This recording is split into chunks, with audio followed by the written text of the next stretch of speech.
All right, everybody, welcome back to the show. Big show for you guys today. Thanks so much for being here with me today. I'm your host, Nolan.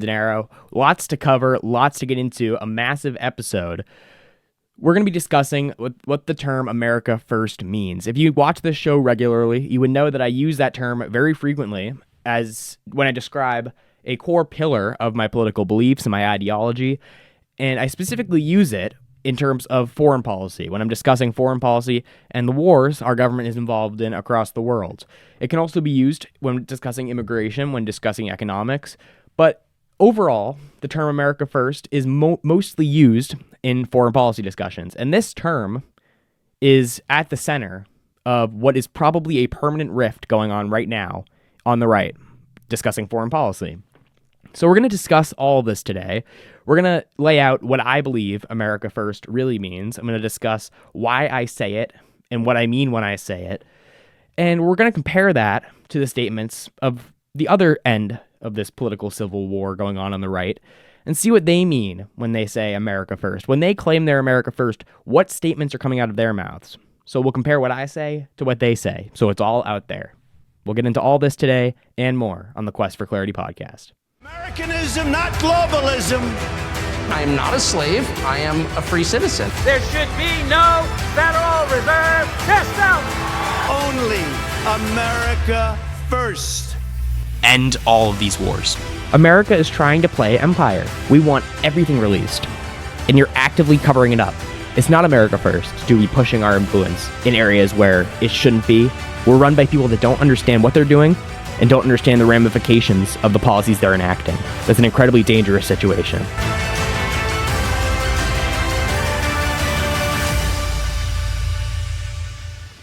All right, everybody, before we begin, if you wouldn't mind going right down below this video and hitting like and subscribe, I'd really appreciate it. We've gotten a lot of new subscribers recently, so hello to anybody that's new. I'm so glad you're here. If you wouldn't also mind going to my Instagram, X, and Spotify accounts and giving all those a follow, I'd really appreciate that as well. But let's get into the topic of today's episode, which is the term America First. Now, when I use America First frequently here, there are a few key things that I mean, and most of them would have to do with foreign policy, but it also can talk about topics such as immigration or economics. When it comes to those topics, I would say when it comes to immigration, the term America First means that our immigration policy should prioritize the American people before those looking to come into America. The American people who are already in America should be the priority of our government, because those are the people that voted for our politicians and voted for them to represent our interests, not the interests of everyone else in the rest of the world. That is what it would mean in regards to immigration. In regards to economics, my vision of America First would be that we don't print endless amounts of money and devalue our currency and thus make prices rise for housing and food and gas and healthcare and every other product that Americans need. So I would say we should have sane fiscal policy in order to put Americans first and help Americans have success in our economy. That is what I would mean economics-wise. Now, when it comes to foreign policy, this is where the term America First suddenly becomes very controversial to say, and to some people it becomes even anti-Semitic to say the term America First. That's been floated throughout the years. Now, the person who made the term America First popular was a man named Pat Buchanan. You can see his picture right behind me. He ran for president in 1992, 1996, and 2000, and he ran basically as a person, an alternative option to the Republican Party establishment that had been hijacked by the neoconservatives in the 90s and 2000s. Pat Buchanan used the term America First as his campaign slogan, and one of the core pillars of his campaign was a non-interventionist foreign policy, where we did not have entangling alliances with the rest of the world.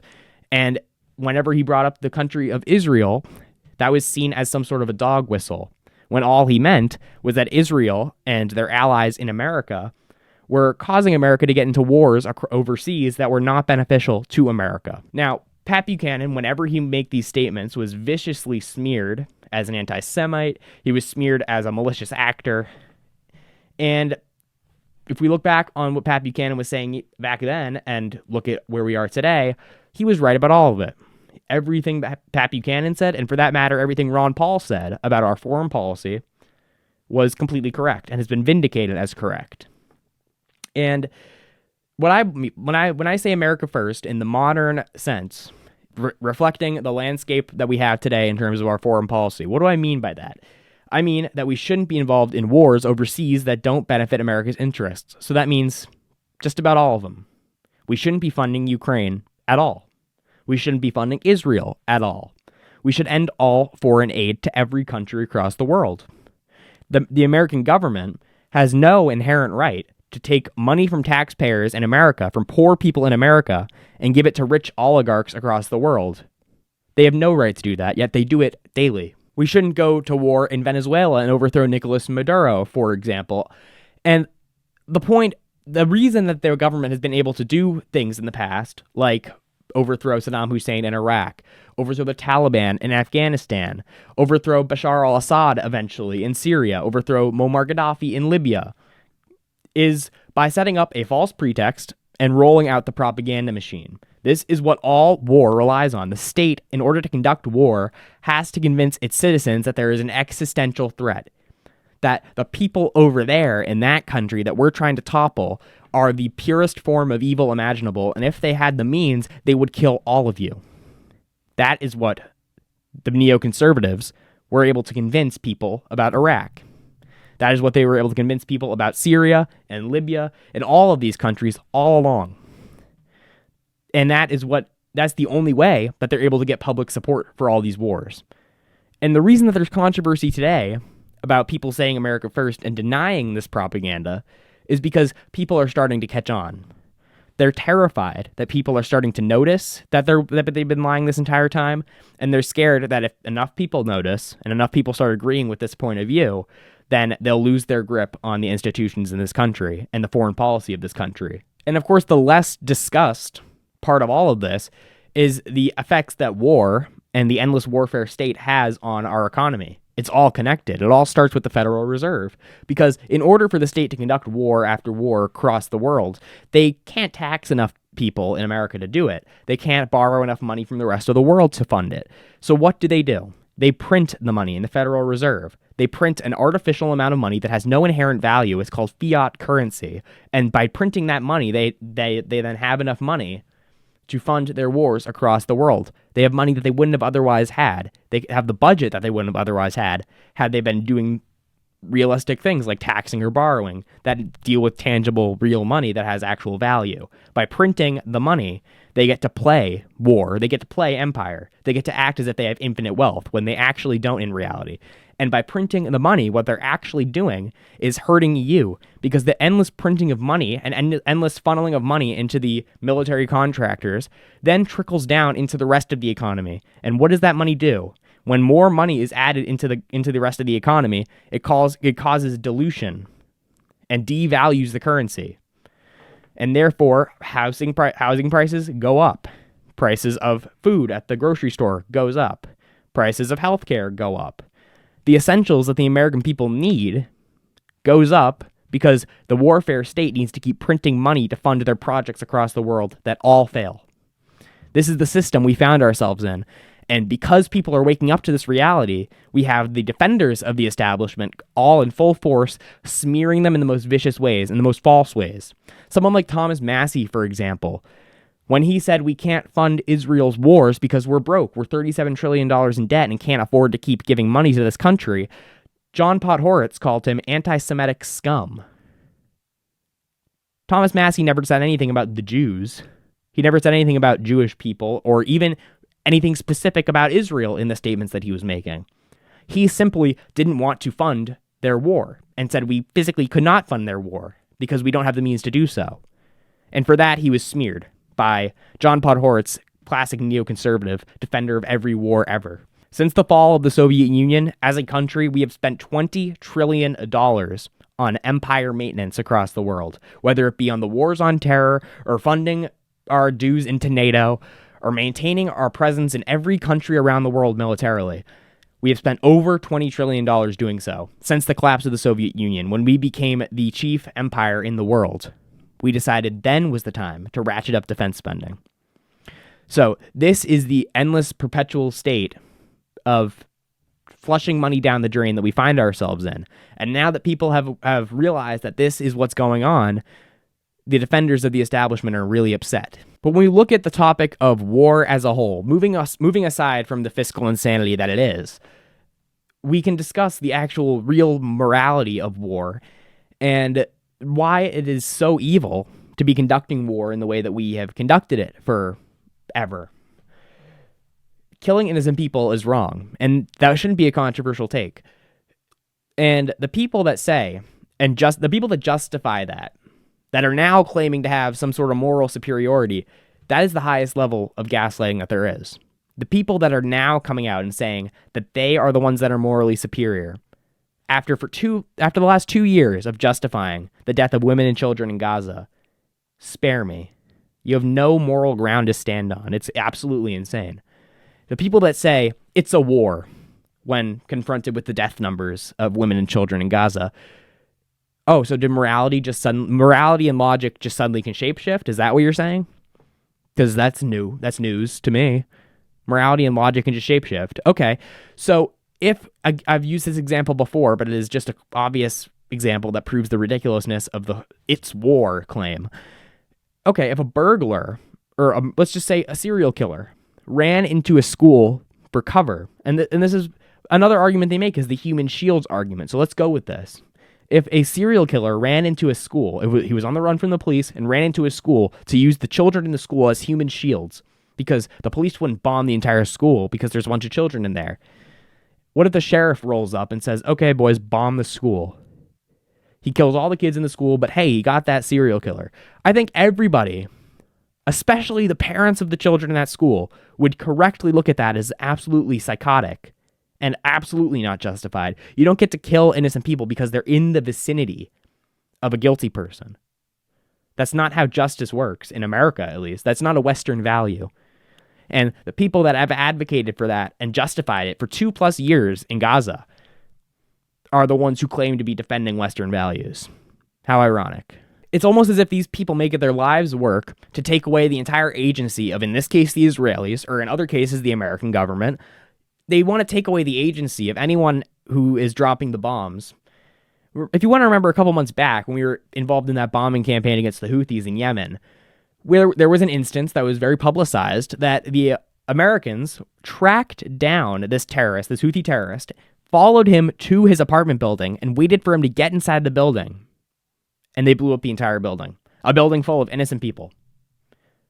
So that way they can ensure that the terrorist died. And to ensure that they waited for him to arrive home to his entire apartment building and bombed the building. See, if you are in the mind of propaganda and you've dehumanized everyone over there, if you don't look at them as human, if you look at them as subhuman because, hey, they're in Yemen, then you would be okay with that. But if you were if you had, say, Western values, individualist values, say, what's something that Ben Shapiro has been talking about for his entire career? What about individual responsibility, pulling yourself up by your bootstraps? Okay, well, if we're going to talk about individual responsibility and look at the world through an individualist lens, then how can we not view that as a moral atrocity? Because in order to justify it, you cannot be individualist. You have to be collectivist because you have to view them all as collectively guilty to justify that. Or else then you're advocating for murder. You would be openly advocating for murder if not.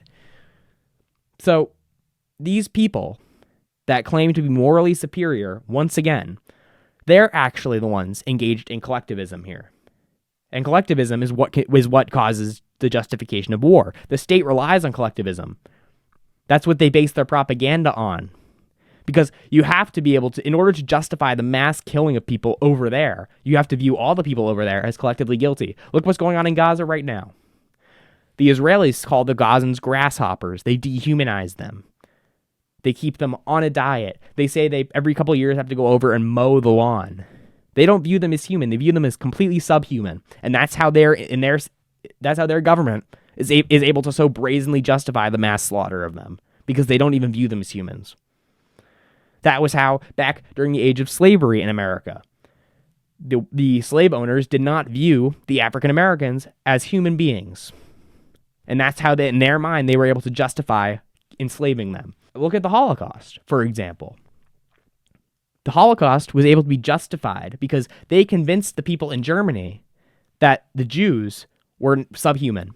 That's how your atrocities of this level are able to be justified, by making the entire group a collective that is collectively guilty and is collectively subhuman. That's how you're able to justify this. You can't any other way. Because if you view them in a sane way, as individuals with individual rights, then their actions, they're based on the actions that they take as individuals, not the actions of their group as a whole. And in that way, you cannot justify collective guilt. You can't. And let's check in on the defenders of the West, these supposed defenders of the West. Let's see what they've been saying recently in response to this ongoing civil war. Let's take a look at their statements. So I just want to say I feel good about the Republican Party. I feel good about where we're going as a nation. We're killing all the right people and we're cutting your taxes.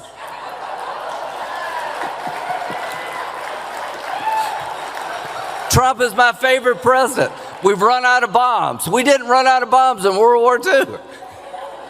You don't get to wrap your psychotic, mental, unhinged, Nazi, Klan, jihadist bullshit around American patriotism. You don't get to claim you're MAGA and America first when you're lining up with the Marxists and the Islamists and Hamas and the terrorists. That's not America first. That's sick. Tucker Carlson is the most dangerous anti-Semite in America. He has chosen to take on the mantle of leader of a modern-day Hitler Youth, to broadcast and feature those who celebrate the Nazis, those who call for the extermination of Israel, to defend Hamas, to even criticize President Trump for stopping Iran's nuclear ambitions. Friends, make no mistake, Tucker is not MAGA. So first off, we had Lindsey Graham there, the senator from South Carolina, who Trump endorsed, by the way, celebrating the fact that we've run out of bombs. He says, we're killing all the right people and we're cutting your taxes. These people are the most morally bankrupt and sick individuals on the planet, and they rule us, by the way. That Lindsey Graham is responsible for your life. He makes policy that dictates how you live. That sick individual, that lonely, disgusting person, is responsible for drafting policy that you have to abide by as law. Think about that. Then we have Mark Levin on stage there, whose entire Twitter account is basically just dedicated to defending Israel at every turn, no matter how barbaric they act. You have Mark Levin saying that anyone who disagrees with him is what? A Nazi, a KKK member, an Islamist. Okay. These people are the most disingenuous people in the world. Just 2 months ago, after Charlie Kirk was tragically killed, we were told that it was because the leftists had called it. We were told by these exact people that now call everyone Nazis, everyone who dissents on one issue a Nazi. We were told that it was the left's language that led to Charlie Kirk getting shot. We were told it was the left's language that led to Donald Trump getting shot last year. Do these people have no shame whatsoever?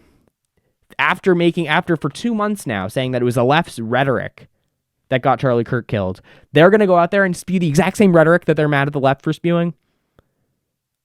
So either they're out of their mind or they're intentionally doing that and they know what they're doing. So this is the type of people we're dealing with here. And then, of course, you have Randy Fine, the freshman congressman from Florida, who is the representative, not even of Florida, he's the representative of Israel in Congress, Randy Fine, who Trump endorsed, again, who is just the most despicable human being in Congress. Here, we saw Randy Fine there, who thinks that as a freshman member of Congress, he's in any position to dictate who's in MAGA, as if Tucker Carlson hasn't put in more work to this movement than Randy Fine. Like, give me a break. And he called Tucker Carlson the leader of a new modern-day Hitler Youth. That is at best deeply paranoid and at worst a vicious smear. That's all you can even say about that. And Randy Fine has made himself famous. He's a freshman member of Congress from a random district. He's not inherently like a well-known congressman. He's well-known for the wrong reasons. Here are some of Randy Fine's public tweets that he's put out with his name, and here is what he's had to say during the course of the war in Gaza. One of them said, quote, "May the streets of Gaza overflow with the blood of these animals." Another one said, quote, "There is no suffering adequate for these animals. May the streets of Gaza overflow with blood." Another one said, quote, "Kill them all. Hashtag no mercy. Hashtag bombs away." Underneath a picture, I swear to you, of a dead baby under rubble in Gaza, he commented, quote, "Thanks for the pic." This man is a sick individual. He also commented, quote, "Palestinian is just another word for demon." He also commented hashtag starve away. So advocating for the starvation of Palestinians, says the Palestinian as an identity is another word for demon. He's celebrating the death of a child under rubble. And he's advocating for the entire place to be flattened. And he wants the streets overflowing with blood. Now, I'm no psychologist, but I don't think those are the statements of someone who has good intentions. I don't think those are the statements of someone who represents the peak of Western morality. And I don't think those are the statements of anyone that we should be looking up to or taking moral lectures from whatsoever. And this is where we talk about just how brazen and insane and narcissistic that these people are. To get on stage and claim moral superiority over everybody else after having a Twitter record like that over the past 2 years. And he just went on Piers Morgan and called Cenk Uyghur filth that needs to be deported or something like that. To have this record of statements and go on stage and claim some superiority, more in terms of your morals, it's unbelievable. And this is the rift now in the Republican Party and in the conservative movement between people like that and people that simply want to put America first. That's all it is. They can build it up as some crazy right-wing extremist. It's none of that. All it is that we want American sovereignty. And we want to put the interest of this country first. We don't want to send money to the countries that you represent. We don't want to send money to Ukraine or Israel.